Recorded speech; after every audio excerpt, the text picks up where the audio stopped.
Some women live in quiet desperation, desperate to be heard, to be understood, to be appreciated. As women, we wear many hats, and with each hat comes responsibilities, emotional demands, and expectations. And we are expected to go on and on and on without breaking. And when we cry out for help, we are met with statements like, you complain too much, you're too emotional, manage your time, learn to cope. It's almost like the people around us, they turn a blind eye and a deaf ear to the many responsibilities that we face on a daily basis, the mental load that we carry, and the constant anticipation of the needs of others. So the real question becomes, how do we survive with this weight that no one seems to see? I am Carla with Vibes and Wisdom, and I have heard many women complain over the years about the responsibilities, how overwhelmed they feel, and how unappreciated they are. And in this episode, I would share with you some of the practical tips and solutions that we came up with that you can consider using. But I would be honest and say, I don't have a one-size-fit-all solution. Before I get into the tips and the solutions, I want us to talk about a statement that I hear continuously about women and their emotions. It is said that women are more emotional than men. Now, I don't think that we are more emotional. I think we all have the same set of emotions and feelings. Men get angry, we get angry. Men get sad, we also get sad. Men feel depressed and disappointed, women feel depressed and disappointed, and all of the other emotions that there are, men experience it, we experience it. What I believe though is that we use more emotions on a daily basis to survive life challenges, right? Now, I also believe that we are natural nurturers as women. We love our children, we raise families, we are loyal to friendships, we show up to the job, we manage careers, we juggle finances and so forth. And all of that requires different types of emotions, all right? So what happens? Sometimes you could have an overspill of emotions. Sometimes with all that kaleidoscope and movement of emotions continuously, you could eventually have an outburst, an emotional outburst. And then we are seen as weak or not able to cope, or complain, or too emotional. No, we are just humans. We are just humans saying, please hear us. The load is too much, mentally and otherwise. It's exhausting. That's all. It's almost like a pressure cooker. You know when a pressure cooker builds up the pressure, right? At some point, what you have to do, release the pressure by lifting the valve, that pressure valve on the cover. When you lift it, the steam comes out. Right? So that's gonna take me into tip number 1. We have to find a healthy emotional outlet. Just like the pressure cooker, to ease that pressure, we need to get some of these emotions off of us. We have to do some emotional load shedding, shed it out.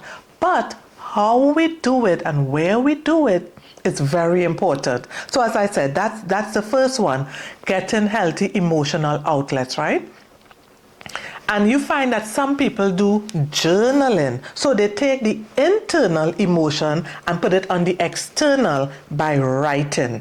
And that seemed to work for a lot of women. So again, there's not a one size fits all, and that is something you could consider using as well. In addition to which, you could find a friend.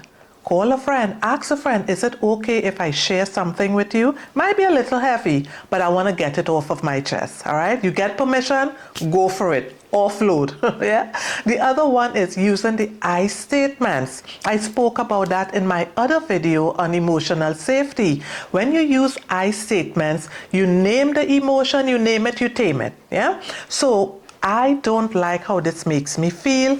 I feel as though I am not being appreciated the way I should be. I think that I would like to have X, Y, and Z. And what it does, it prevents the other person from getting defensive. Because if you say, you don't make me feel appreciated, you don't treat me the way I believe, oh, no, no, no. Once you start with the you, what happens? The person thinks that you are blaming them. And they get very defensive, and then that's not what you want, right? So we want healthy emotional outlets. And I was reading actually this book from a well-known author, Carla McLaurin. Yeah, Carla McLaurin. Yeah. And she was saying that people see emotions as creating problems, but it's not creating problems. A lot of times, emotions signal that there is already a problem that is being addressed. All right. And sometimes too, emotions get very displayed. I don't know if that's how I should describe it. Or let me put it another way. You might have the emotional outburst because boundaries are broken in some instances. So that takes me to tip number 2, boundary setting. And I use a 3-step guide to help people with boundary setting. And the first thing is you ask, what is draining me? You know, sometimes you come off of the telephone, it was so much drama and confusion and chaos and negativity that when you come off of that phone, you feel so drained. It's like, whoo. All right. So what do? You have to set boundaries. What do you need to do? That's the next thing. So it drains me. What is draining me? What do I need to do? Do I need more space? Do I need to let this person know, please, next time I feel X, Y, and Z? Do I need to not take that call at this moment? All right. So what do you need? That's the second part.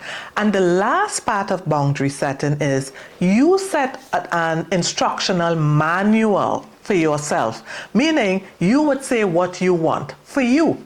All right. So you start setting boundaries. And sometimes people feel boundaries are rejecting someone, but it's not rejecting, it's protecting you. It's protecting your peace. It's protecting your time. It's protecting you from being physically fatigued or exhausted. All right. So don't need to feel guilty or ashamed when you say no. Know that you are saying no because it's necessary for you to do so. All right.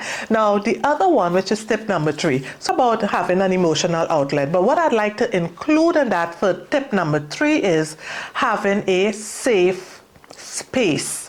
Now, you know how the guys have their man cave? So they come home, they want their peace, and they bring the brothers to their man cave, or they just go to their man cave for their me time. What do we have? We come from work, take off your shoes, go straight to the kitchen, start preparing dinner, make sure the kids are okay, or we take off our shoes, we go to the shower, we make sure the kids did their homework or what have you. I don't think we have any space per se, right? But one of the tips would be to create that space. And I call it the Cinderella corner. You could call it whatever you want. That secure space, right? You all remember Cinderella, by the way? Cinderella and the I think it was the stepsisters. They were wicked to her, but she was a lovely princess. So you are a lovely princess, right?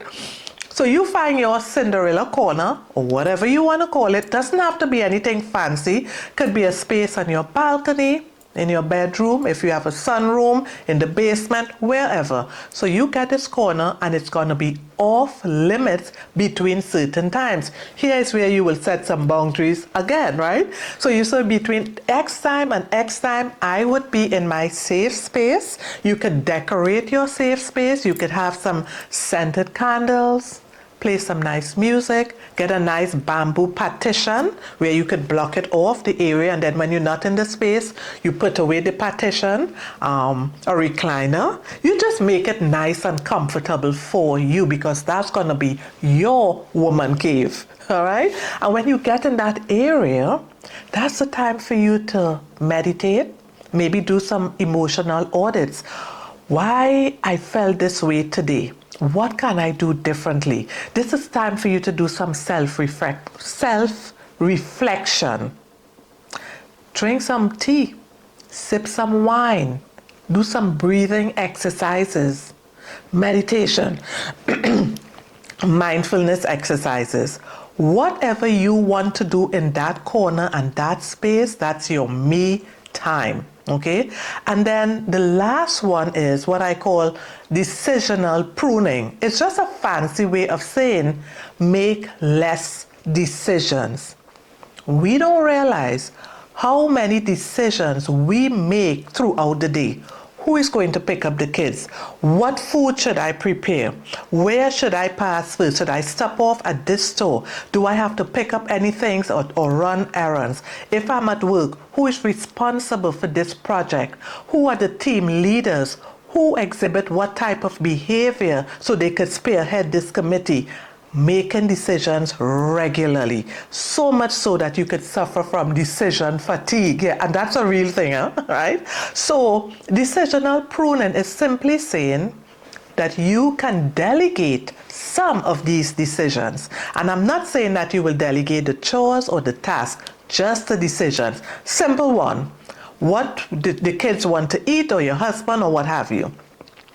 To prepare the meals, that's you. You have to figure out who eating chicken, who don't like fish, who don't want beef, who's fed up of rice. You have to make all these decisions to make everybody else happy, right? Ask the kids, hear what? You guys could do a meal plan for the week. Tell me what you would like to have done. And on Wednesdays, that's errands days. I'm not doing anything outside of that. So these little things is gonna help you ease the mental load. So with that being said, what I'd like for you to do for me in the comment section, share with me which one of these tips you think you could apply, or if you have other solutions that you know work really well, share it with the rest of the listeners. So please like, subscribe, comment, and share. Vibes and wisdom until we meet again.